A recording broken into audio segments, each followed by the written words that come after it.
Hello friends, இன்றைக்கி எங்கள் வீட்டில் வவ்வால் மீன் குழம்பு வைக்கிறேன்.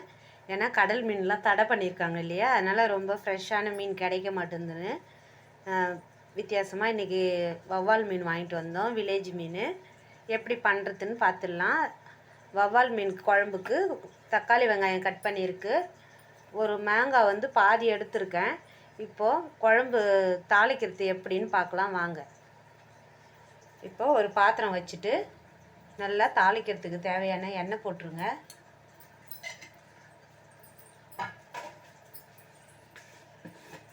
கொஞ்சமாக ஒரு அரை ஸ்பூன் கடுகு சேர்த்துருங்க.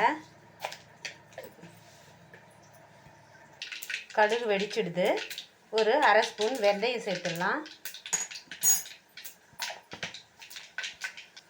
எல்லாமே நல்லா வெடிச்சதும் இந்த கட் பண்ணி வச்ச 2 வெங்காயம் கட் பண்ணியிருக்கேன்.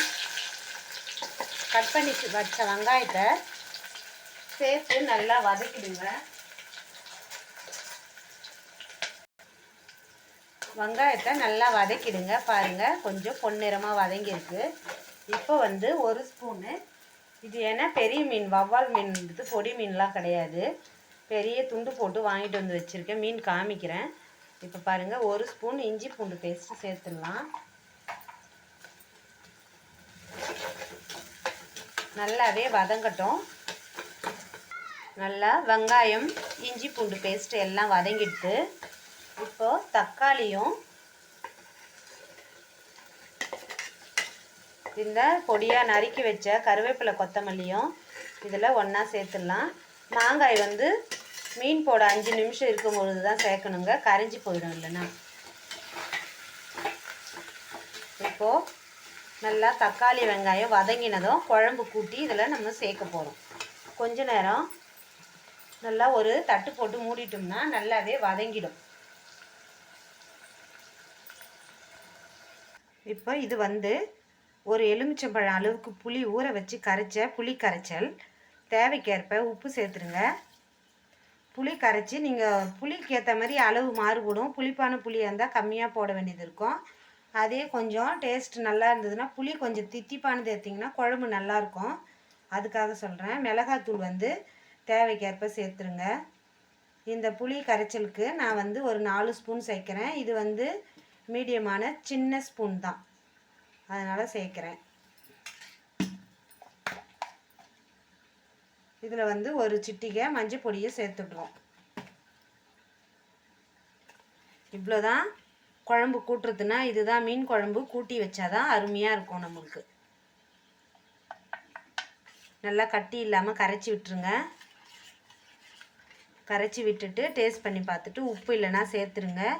உப்பு எல்லாமே இது மாதிரி போட்டு வச்சிங்கன்னா குழம்பு இது ஒரு வித்தியாசமாக இருக்கும். நம்ம வத்த குழம்புலாம் வைக்கிறது வேறு மாதிரி, இது கொஞ்சம் டிஃப்ரெண்ட் ஆகும். நல்லா குழம்பு கூட்டல் ரெடி ஆயிடுச்சு. இப்போது தக்காளி வெங்காயம் நல்லா மேஷாக வதக்கிடுங்க. குழம்பு தக்காளி வெங்காயம் வதங்கிறதுல தான் டேஸ்ட்டுன்றது இருக்குது. எவ்வளோ சூப்பராக வதக்கியிருக்கேன் பாருங்கள். இப்போது அந்த கூட்டி வச்ச குழம்ப நம்ம இதில் சேர்த்துடுறோம்.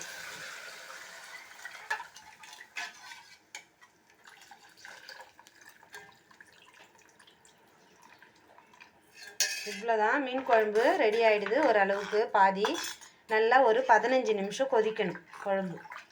மீன் சேர்க்கறதுக்கு முன்னாடி ஒரு 5 நிமிஷம் முன்னே மாங்காய் சேர்த்துக்கலாம். இப்போதைக்கு குழம்பு நல்லா கொதிக்கட்டும், வெயிட் பண்ணுவோம். இந்த மீன் காலையிலே கட் பண்ணி வாங்கிட்டு வந்தாங்க. சும்மா மஞ்சத்தூள் போட்டு தண்ணி மட்டும் ஊற்றி வச்சுருந்தேன். ஃப்ரெஷ்ஷாக உயிரோடு கட் பண்ணி வாங்கிட்டு வந்தாங்க. இதுதான் வவ்வால் மீன். முழுசாக இருந்தால் நான் காமிச்சிட்ருப்பேன். ஃபஸ்ட்டே துண்டு போட்டதுனால நான் இப்போ தான் எடுக்கிறேன் கவர்லேருந்து. இதில் பாதி மீன் வறுத்துட்டு பாதி மீன் குழம்புக்கும் வைக்க போகிறேன். பெரிய பெரிய துண்டுகள் பாருங்கள். இதெல்லாம் வறுக்கிறதுக்கு பயன்படுத்திக்கலாம். நம்ம எல்லாத்தையும் எப்பொழுதுமே மஞ்சத்தூள் போட்டு நீங்கள் வாஷ் பண்ணிங்கன்னா சுத்தமாக இருக்கும் மீன். அதுக்காக தான் காமிக்கிறேன் நான்.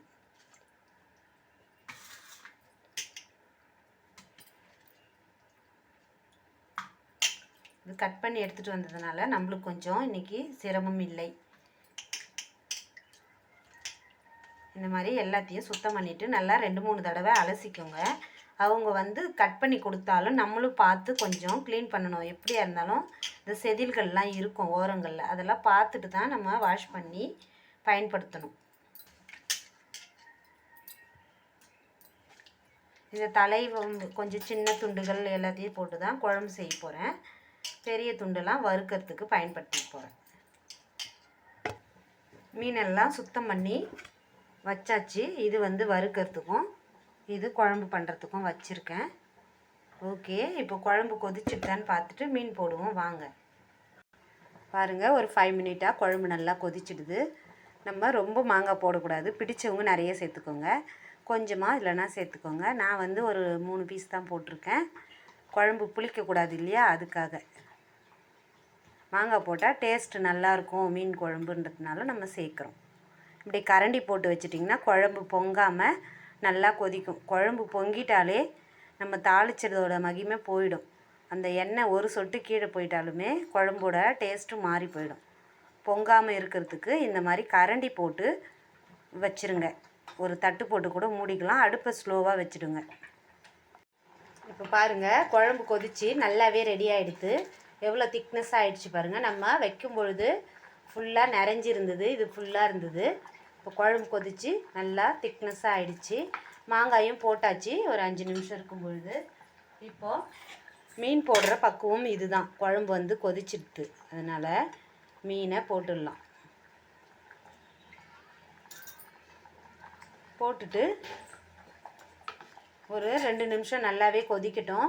கடல் மீன்னா கரைஞ்சிடும் உடனே. இது நல்லா உப்பு காரம் ஊறினா கொஞ்சம் நல்லாவே கொதிக்க விடுங்க.